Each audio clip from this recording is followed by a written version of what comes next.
Afternoon, everyone.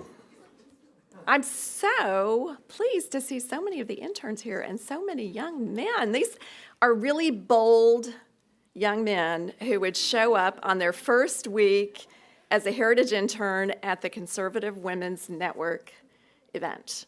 There are some men in our building who have worked here for decades who have yet to make an appearance at the Conservative Women's Network. So I will shame them by telling them how many young men came. We're in for a treat today. I'm really pleased to be co-hosting the Conservative Women's Network this lunch. The regulars will notice that Michelle Easton is not here. She's in California. So we're so pleased that Laurel Conrad, the program director for Claire Booth Luce Policy Institute, is our co-host. I'm Bridget Wagner. I direct coalition relations here at Heritage. And I think we're in, as I said, for a real treat. We're joined by the popular author, columnist, and speaker, Marybeth Hicks. And today she's going to be talking about parenting in America, shaping our future from moment to moment. Marybeth has spent more than a dozen years writing from the intersection of parenting and culture. Her column, Teachable Moments, is featured in Catholic Digest magazine, and she appears regularly on EWTN's Sunrise Morning Show with Matt Swain. Some of us here in DC may recognize her name for the stint, her 9-year stint, writing a culture column for the Washington Times. We wish you would pick that up again. In addition to her writing and speaking, she currently serves as Director of Marketing at Faith Catholic, the publishing and communications company of the Catholic Diocese of Lansing, Michigan. She's the author of 4 books. Her latest, Teachable Moments, Using Everyday Encounters with Media and Culture to Instill Conscience, Character, and Faith, just came out last year.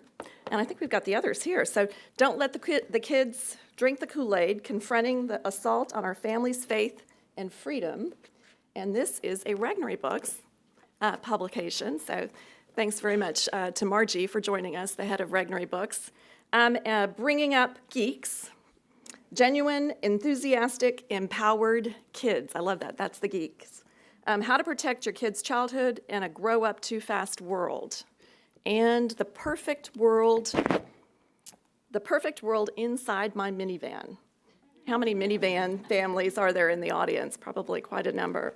So thanks for bringing the books. I really appreciate that. As you can imagine, Marybeth is called on frequently by the media to comment on cultural issues, and her appearances include on Fox News Channel's Hannity, Fox and Friends, Christian Broadcast Network's 700 Club, and EWTN's The World Over, and dozens of national and radio television programs, including those hosted by Sean Hannity and Dennis Miller, Laura Ingraham, Jim Bohannon, Hugh Hewitt, G. Gordon Liddy, Brian Kilmeade, and a lot of others. I noticed she tweeted out a shout out to her buddy Hugh Hewitt during the presidential debate. You'll know he was one of the questioners. Marybeth began her career as a writer in the Reagan White House. Later, she was a communications specialist in educational, healthcare, and the corporate sectors. She's a graduate of Michigan State University, and she serves on the advisory board of another great organization, Parents Television Council. They seek to promote decency on the airwaves.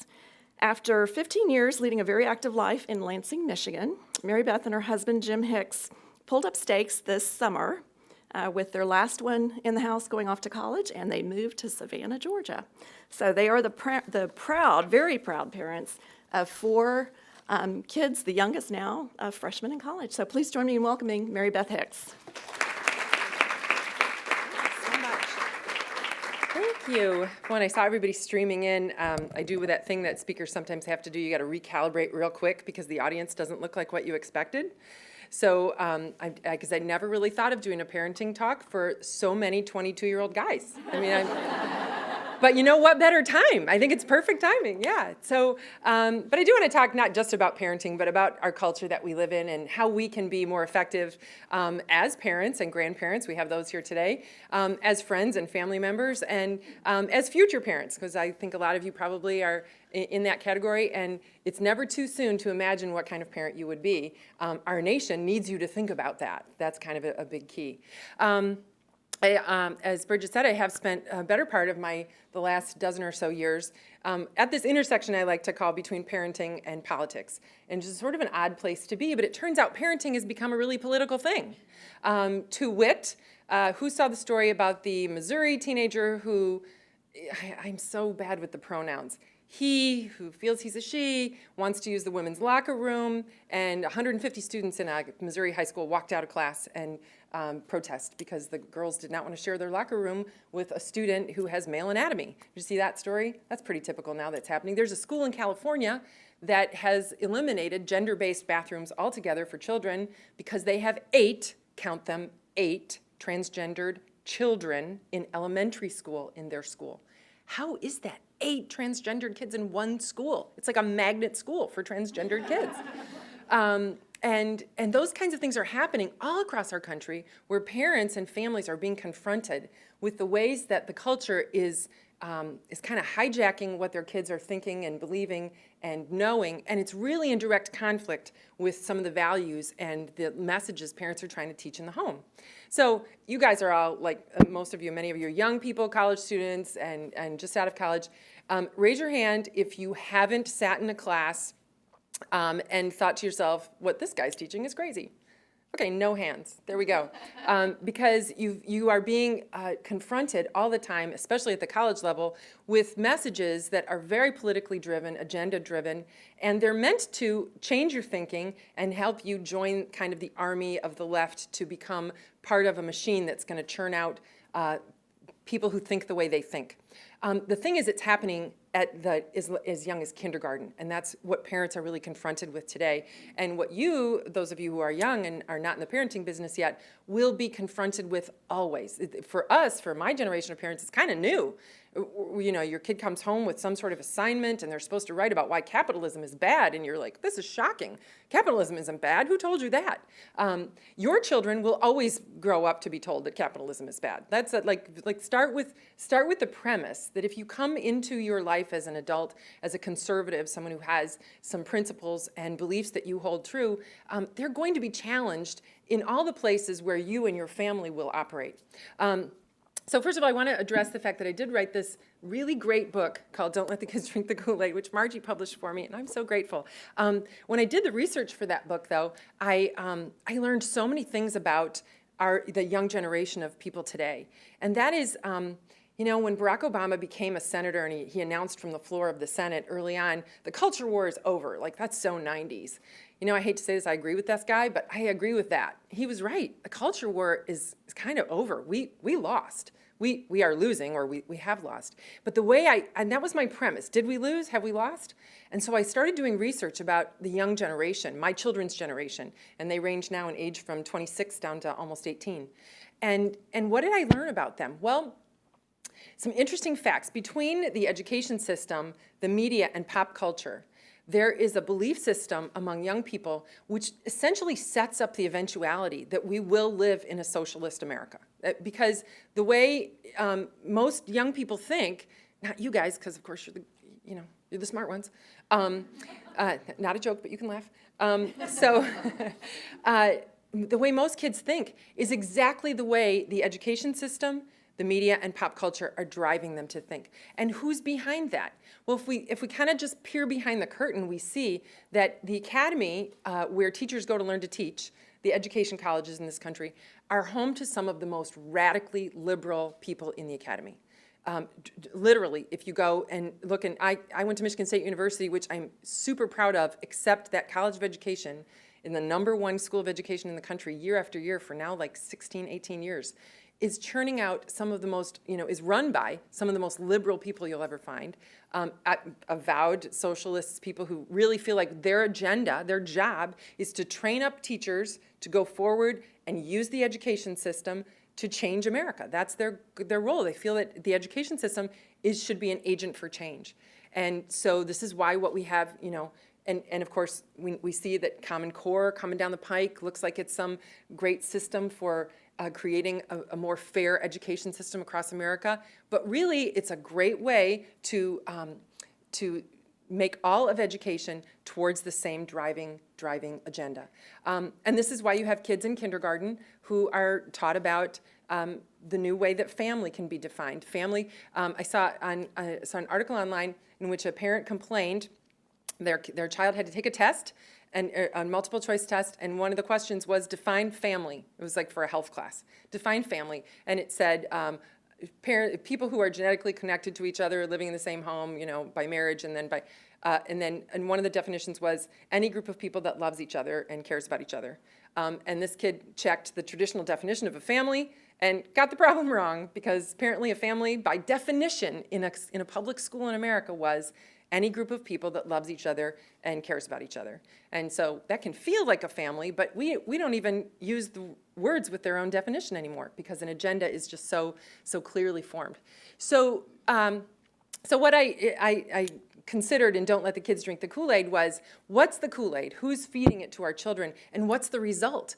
And really systematically, you can go through and see that on issues about sex and sexuality, the homosexual agenda, which is now turned into something called sexual fluidity. That's the new and improved. So the gay agenda is actually done. They're done with that. We'll have gay marriage. That's a done deal. Now we have the more important agenda, sexual fluidity. This is this idea that you aren't really who God made you to be. You are whatever you choose to be. And that could change throughout your life. That's the other thing. It's this whole idea that you are not defined by your biology. You can choose to decide what your gender is, what you identify with, and that's not the same as your sexual orientation. That could be something different. And all of it could change like you're tossing a salad, because it doesn't matter. You're the one who decides. So this is all being taught now in our schools, and here's how they do this. One of the things that parents have to be concerned about is these teachable moments that I'm going to talk about in a moment, is that in the school system, there's anytime that schools, and it's all across the country, there's different rules for different states. Anytime schools teach about sexuality, sexual education, they have to do three things for parents. They have to notify parents in advance that they're going to be teaching some certain materials. They have to give parents an opportunity to review materials before their children see them, and they have to give parents the opportunity to opt their children out. So many conservative parents across America do opt their kids out for sexuality education, because it's in direct conflict to what they teach at home in their Christian or religious principles, not just Christian principles. So how has the left sort of moved this so that they can get around parents? Getting around parents is a big agenda for the left. One of the ways is to take all that material and move it into the school safety program. If you teach it in the context of bullying, now you don't have to ask anybody's permission. You don't have to ask parents if you can talk to them about a new definition, talk to their children about a new definition of what is a family, or about what it means to be transgendered, or about why a boy might be same-sex attracted at only the age of 7. You can talk to 7-year-olds about that if you're trying to teach them not to bully one another. And you don't have to ask anybody. And so this is how it's been systematically implemented into schools. And so we have to really be aware of that. The book Teachable Moments that I'll talk to you about just a little bit, I know people get hungry and boys get hangry, so I'm going to be careful. I have one of those. You can always tell when Jimmy's hungry because he snaps at you, and you realize it's not you, it's his stomach talking. But Teachable Moments. So I wrote this book because I realized so many parents feel like they're being hijacked at every turn. You're doing a good job in your home. You're trying to raise up your kids, probably the way many of you young people were raised, with strong values and with a sense of your faith and a sense of the character that your parents wanted you to have. And yet, you open your computer and your homepage is a newspaper or a news site or Yahoo or whatever, and the headline that your 10-year-old reads as he's going to do his homework is going to be about Anthony Weiner or some other horrible, disgusting moment in time. And what do you do? How do you do that? I actually had that happen to me when I used to keep the Washington Times as my homepage, and when Amy was little and she opened it up, and it was right around the time of one of the prostitution ring things, but I just remember that it was the words prostitution ring, and she thought it was a hula hoop. And, thanks, Governor of New York. Now I'm explaining prostitution ring to a 10-year-old. But that's how we're parenting now. We're stuck facing exploiting our own children's innocence because we have to explain what's happening out in the world. And so I'm encouraging parents in this book to do that very thing, to instead of try and necessarily protect our kids' innocence, which we'd love to do if we could, since we can't, we have to address it head on. And so I'm actually offering some really concrete hands-on advice for how people can have conversations about really difficult things. But at the same time, we can offer teachable moments to friends, to people as you're having a debate and, over a beer in a bar, to people at your family reunions. There's no end of opportunities for us to be teaching others about the values that we share and we want to get out there. So I borrowed this expression, teachable moments, from the education system, from teachers. We know that teachers will come into a classroom with an agenda, with a curriculum that they need to teach, but something happens out in the world that, is a headline, or something happens to one of the kids in the class, some good thing, an award they win, or somebody has an altercation on the playground, and a good teacher will take that and use it to teach some sort of lesson that's not necessarily what she had planned that day or he had planned that day, but nonetheless, the opportunity presents itself. So I'm encouraging parents in this book and grandparents and coaches and friends and to look for those moments. Instead of just letting them go, we have to be on alert for them. We have to be very intentional. And I think one of the things that we need to recognize is we can't have the kind of America that we all know is possible, that we've sort of had in the past and can redesign it for our future, if we're not looking for ways to really do that work and to train people up in that way. And so I talk about being intentional in the way that we parent. I also talk in this book quite a bit about what it really means to have good character. So it turns out there's a researcher out of the University of Notre Dame named Christian Smith, and he's done great research on the ethics of young people, actually a lot of the ages of our audience. And what he finds is that young Americans do not have a vocabulary for morality. It turns out all these years that we've been, as parents, telling people, be good, be nice, that's not appropriate, this is appropriate, these nebulous words that don't mean anything, it turns out it left kids with no way to define what is right and wrong, good and bad. And that, coupled with the fact that our moral relativism in this culture doesn't want to label anything good or bad or right or wrong. And so we've created a system in which morality is defined by feelings. Something feels bad, it's probably bad. If it feels good, it's probably okay. If it feels bad to you, then it's bad for you. If it feels good to me, it's probably okay for me, but it might not be for you. And feelings are the most nebulous thing. Nobody shares the same feelings. If something is bad to me, it might not be offensive to you, but this is how we've defined what's right and wrong anymore in our culture. And Christian Smith was able to quantify this with a whole generation of young people, college-age people, who didn't have a vocabulary for morality. So one of the first things I'm doing in this book is really trying to help parents and others who work with kids to recapture a vocabulary around what it means to do right and wrong, the oughtness of things, what philosophers talk about, whether it's something you ought to do or ought not to do. And it's a way of thinking about what the role of parenting is that's really very different from what the culture will tell us. So many people kind of go into the idea of, getting married and having kids, and that's just kind of like almost a bucket list thing. Of course, you're going to have children, and you don't really think about what you'd like for them to be, how you'd like them to turn out. And I'm kind of arguing you certainly can't manipulate or orchestrate the kind of personality that your kids will have, but you really ought to think about the kind of people you'd like them to be. In the same way you would think about building a house. Like, we'd like to have a great room, and we'd like to have bedrooms and bathrooms. We know there's the architecture there that needs to happen. My husband and I did that very thing with our children. We said, well, we know here's what's important to us. We want to raise people who have integrity, who are honest, who are hardworking, who persevere, who are resilient, who can fail and get over it and learn from it. Those are things you actually have to think about, because if you don't provide the opportunities for those things, they don't really happen. Instead, you'll end up with somebody who's really dependent on you and needs you to go to your job interview with them and negotiate your salary with your new boss, which apparently happens. Aghast. Yeah, it is. It's true.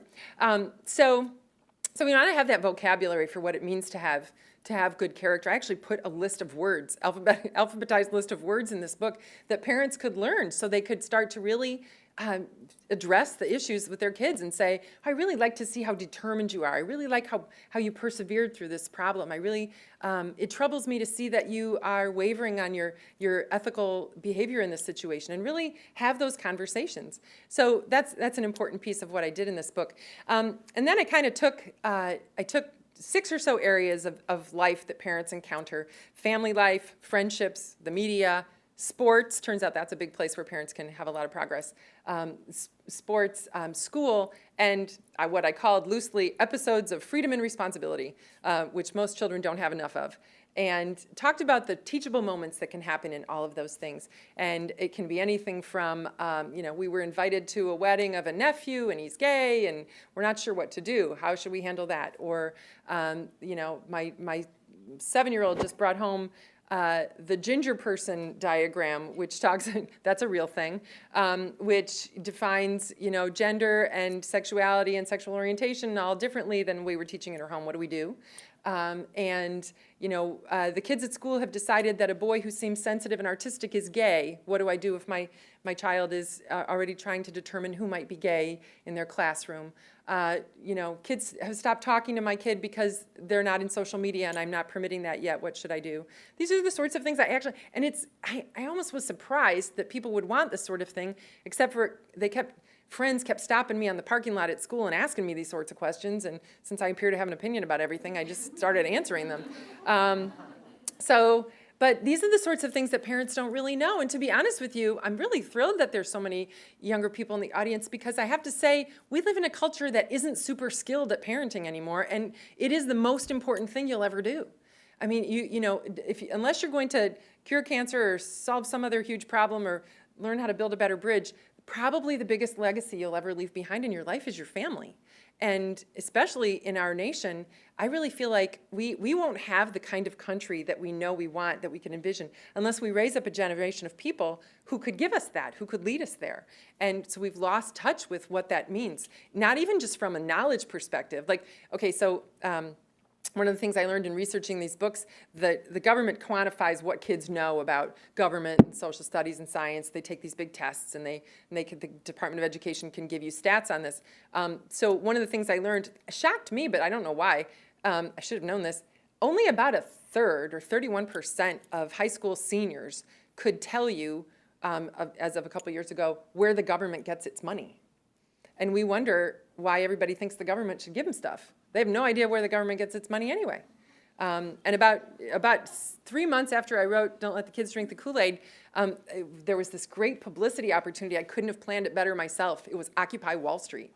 On television, it just made every point I was trying to make in this book. Like a whole generation of people sitting in a park going, yeah, I need a car. Yeah.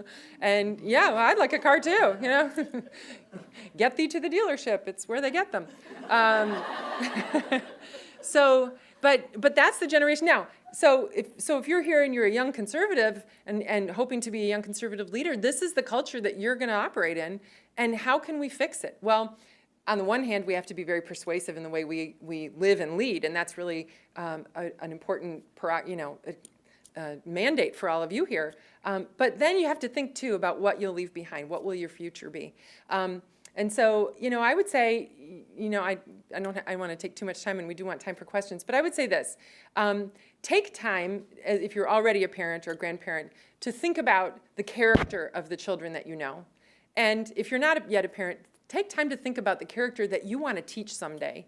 And, of course, exhibit that yourselves every chance you can. But in addition, make parenting an act of civic duty, if you will. It's got to be something that we do where we recognize what we do matters. What we do around our dinner tables matters. Those conversations matter. Those moments, those teachable moments, they really matter because we have this opportunity to contradict all that's coming at our families, and we have to really be responsible about the way we do that and really definitive. And it takes the courage of our convictions. I know so many parents. I have a sister who had to stand up to her public school system about things that were being taught in her middle schooler's classroom. She ended up moving her kids from the public schools, I will say.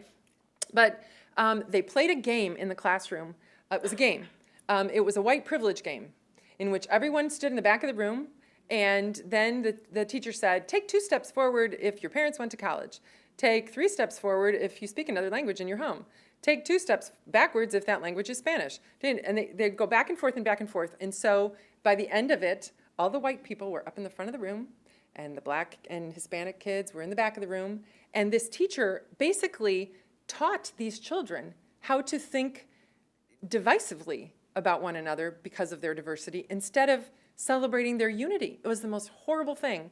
And just complete now. And that's the sort of lesson plan you really can't contradict. You can't go in and say, stop teaching, this kind of bias to my child. The kids in the class, to their credit, were horrified. They said, that's not true. We're all here together in this school. We all have opportunity. Where some of our best students are people you have standing in the back of the room. That makes no sense. Oh, well, statistically, this is America. This is the culture that you're coming up in, and this is what you have to know. So instead of teaching young people how to throw all that out the window and say, we'll have none of it, it was indoctrinating them to accept this is the status quo, and you're part of it. And to make the minority children feel terrible, to make the white kids feel terrible. Everybody felt terrible after this lesson. And this is happening in American schools. And it's stuff that's coming out of our colleges and universities and being taught to teachers. This is how you teach. So, the point, we're at a very critical point when we have to pay attention and look and say, these are the choices these are the lessons that we have to have a moment ready for. And we have to be prepared to know what we want to say about that. So we don't have to look very far for what that would be. So I really appreciate, especially so many young people here. I feel like you guys are really setting you up for success. This is good. Now you just have to find somebody to marry and have kids with. But you're all a good-looking group, so I don't think that's going to be a problem. But I do want to have a little bit of time to have a conversation with any of you. And if you're not a parent yet, that's okay. You're entitled to an opinion. You can have one anyway. So any questions or comments from anybody? Yeah.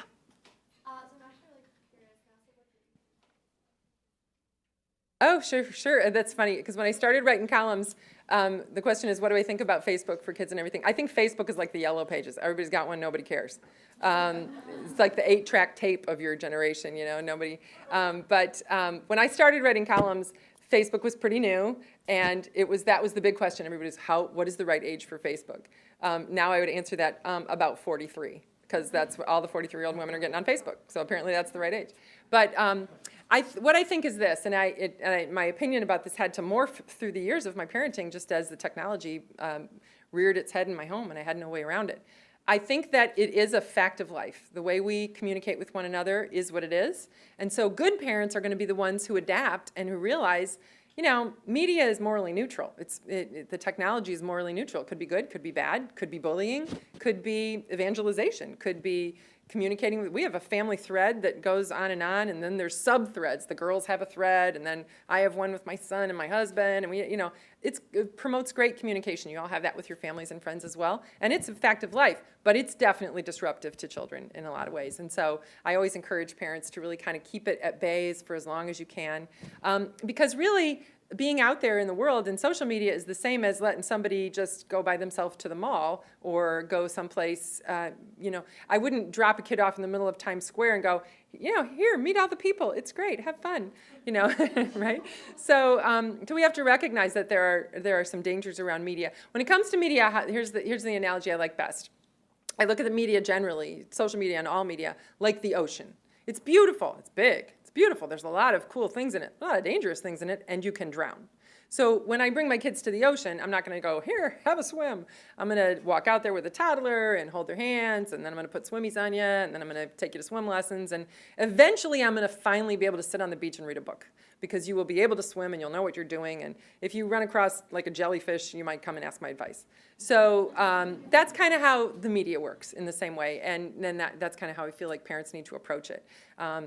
We've all seen the stories about how social media literally destroyed kids, and so I would say, in part, that's a reflection of parents being very naive about what it is and how it works. Last night I gave a parenting talk in Northern Virginia, and this guy came up and said, I can't be bothered. It's too hard to learn.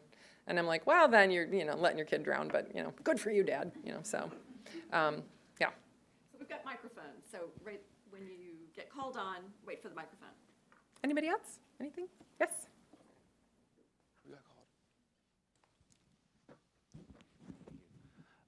So being that this talk is kind of about the transcendence of conservative values from one generation to another, I'm wondering if you have any insight on what is the state of our generation, if you will, of new parents, who are going to have children in the schools for the next, 16, 18 odd years. What is our state, I guess? Yeah. So this is what concerns me, to be honest with you. So generally speaking, if you look at the opinions of young adults and the character of young adults that has been coming up through like a couple generations now, what you see is people who don't have a ton of, let me say this, there are certain parenting skills that I think are really lost to us. For example, like the ability to say no. Like that's a thing. I got on television one time just to be interviewed about how do you say no. And I went, well, here's how we do it. We just go, no. And so, I mean, there's like basic skills in parenting that I think have sort of been lost to us as a country. And so we have parents who think that the number one job that they have is to give their kids everything, give them all the stuff, give them all the opportunities, make sure everybody's got travel soccer, and not just travel soccer, but the best coach, and lacrosse, and also viola lessons, because that's a way you can get in the scholarship in some of the better schools, and also an SAT prep coach, and all the other stuff, and not to mention a TV in your room and the laptop in your backpack and all the other things. And parents are so worried about making sure your kid has all the stuff to be successful that they don't necessarily focus on the real stuff to be successful, which is what's inside you. Because, making kids happy has become kind of this big focus. One time I was on a radio show, and my daughter was standing behind me. I didn't know she was there, and they asked me this question about what's the biggest thing a parent needs to do? Is it help them to be happy? I said, well, the first thing you have to do to help kids be happy is quit worrying about whether they're happy, because happiness is not the job. Like, you need to create an environment in which your child will learn to be content on a day when happiness is not even an option, to find joy in life when tough things are going badly, to when they fail, to be resilient, to have the character traits that will allow them to find their own happiness. I can't make you happy, and even if I could only do it for 18 years, and then my job is done. So, and then I hung up the phone from this interview, and Betsy was behind me, and she goes, I knew it, you don't want us to be happy. You found me out. Oh my gosh. Go clean your room. Yeah. So I'm not sure I'm answering your question. The next generation of parents, first and foremost, needs to be better at just parenting. And they need to have the confidence of their convictions to know that the job, the vocation, if you will, of parenting is really not about some competitive advantage you can give your kid. It's the competitive advantage of being the best person that your child can turn out to be. And parents do have a role to play in that. There's a nature-nurture argument that happens a lot. Some kids just are more resilient. That's true. But if you have a kid that you do everything for and you never let him fail and he never gets to get an F on his homework because he left it at home, that's a kid who's not going to learn resiliency on his own. And so, there are things we can do as parents to say, this kind of hurts to watch you go through, but I know there's a life lesson here for you, and so that's what's more important. So that's the one thing. I would really hope that in the next generation, our parenting just becomes more solid and a little less lacking in confidence. There's an authority problem in a lot of homes where kids are really the center of the universe, and the parents kind of operate on the periphery, just making sure everybody's schedule gets executed on time. Well, really, the parents should be the center of the universe. The marriage should be the center of the universe. And the kids should be dancing all around it, because eventually they peel off and go away, and at the end, what you have is a great marriage. That's really what we would that's like the model we would hope for. And so in that system, children are recognized as being an outgrowth of this value system that the parents are really bringing. And then beyond that, it's just being courageous enough so that when you are in this culture, you've trained up a kid, and your family is the kind of family that takes a stand, that says something. I couldn't be in more agreement if you see something, say something. It's just that I would be seeing and saying really different things.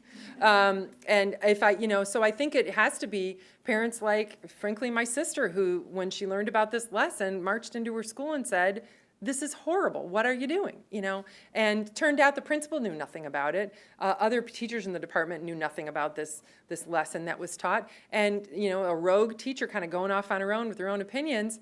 And sure enough, they were able to regroup, extract an apology, talk to the kids, teach a different lesson out of that bad moment. And so, but that's because a parent had the nerve to go in and say, probably an unpopular thing, to challenge a popular teacher. So I think that's the kind of thing that is really going to be facing your generation of parents, is just really, that and keeping up with car seat development. I mean, the car seats are so complicated now. I'm kind of glad I was just in one of those bucket things, but yeah. So, yes, ma'am. With the internet and all of the social media, et cetera, and with the young audience, my question is, how most of their parents probably are electronically inclined and are on the internet, know how to check the DVR, et cetera. But if they are not, they are not going to be involved with these grandchildren, the Right. children of these people.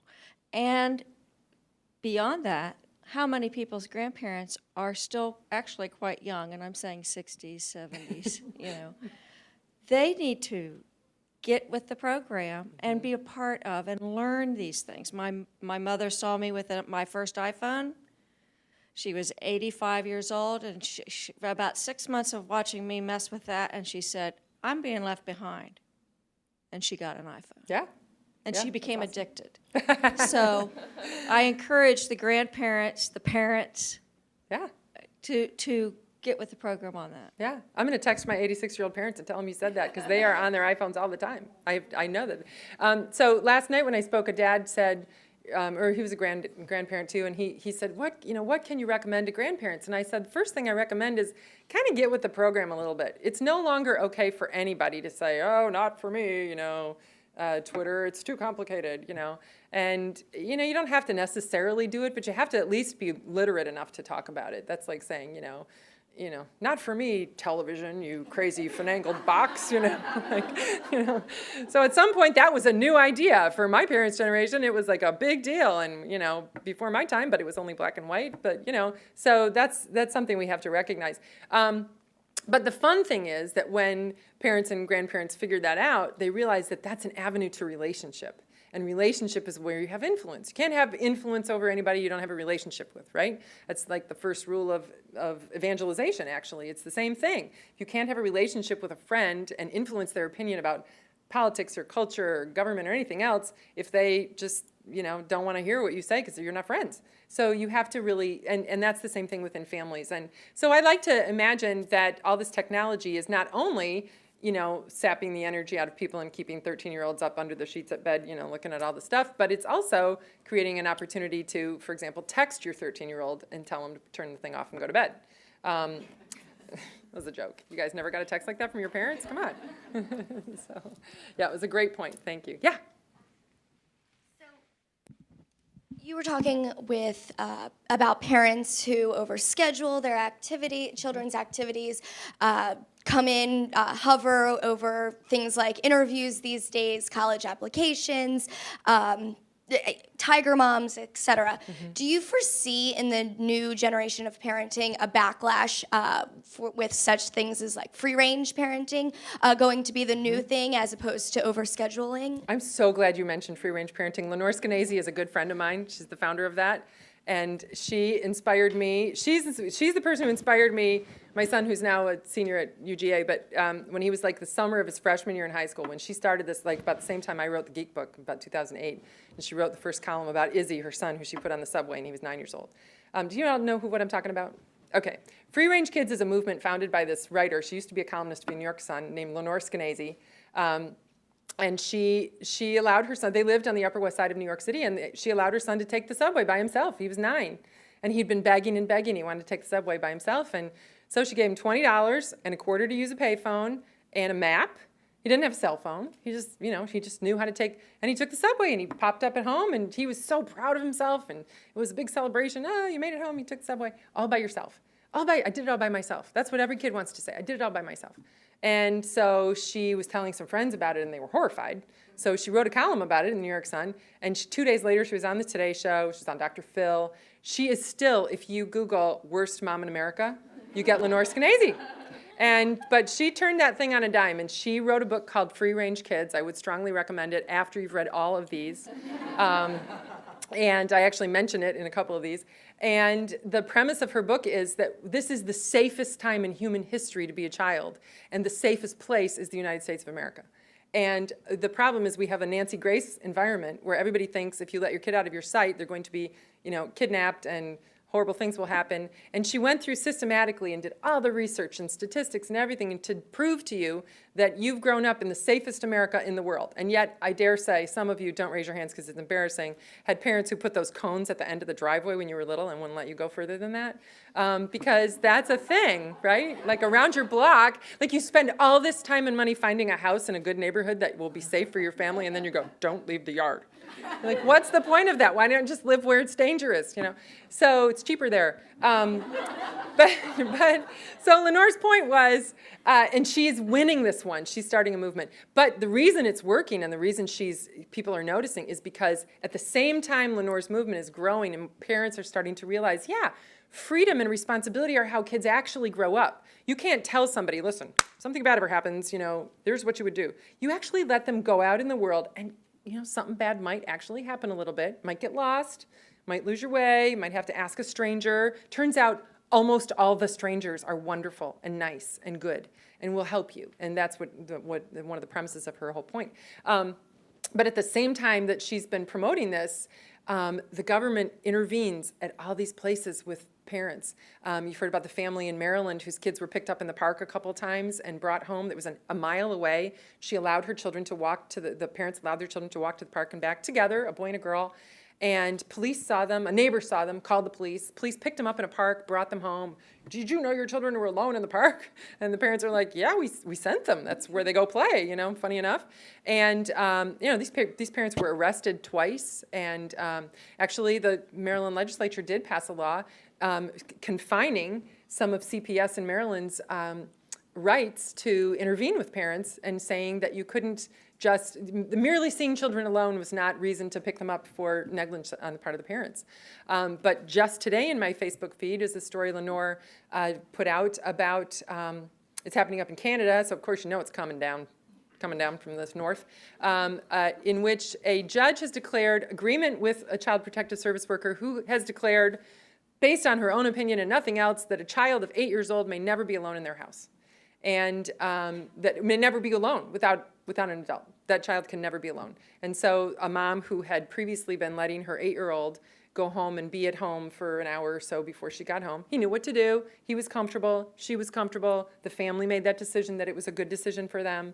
Everybody was cool, except for somehow or another it came to the light of this CPS person, and she took it to go. And people are having their children taken away from them for parenting decisions that prior to now would have been, you know, completely obvious. And so it's a big movement. I hope that you young folks here who haven't started this process of finding a person and getting married will know about these things so that you are ready to have an opinion about what kind of family you want and what kind of environment you want to have in your home, because it's going to matter. And it's going to matter to not just to you and your family, but it's going to matter to us as a nation. The better you are at being families with children, the better we all are because of your families and your children. So, anybody else? One more? Hi, I was wondering if you had any suggestions on resources for those of us who may feel a little lonely in this whole process of parenting, and other than following you on Twitter or reading your books, of course, it would just, if there's... Yeah, well, a couple things. One is, if you're still in this kind of, Lenore's actually created like kind of a dating app for free-range parents, hilariously, where you can find other people in your area who feel the way you do.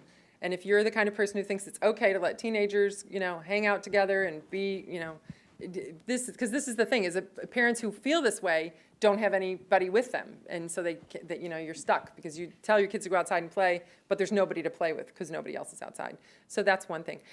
There are some groups online, and I could actually, you know, if you'd email me, I could actually hook you up with some ideas of some resources. And actually, in the back of both of these most recent books, I have lists of resources, very money, to actually go find that sort of thing. But it really is, parenting is an interesting thing. It's like in every family, that's a big deal.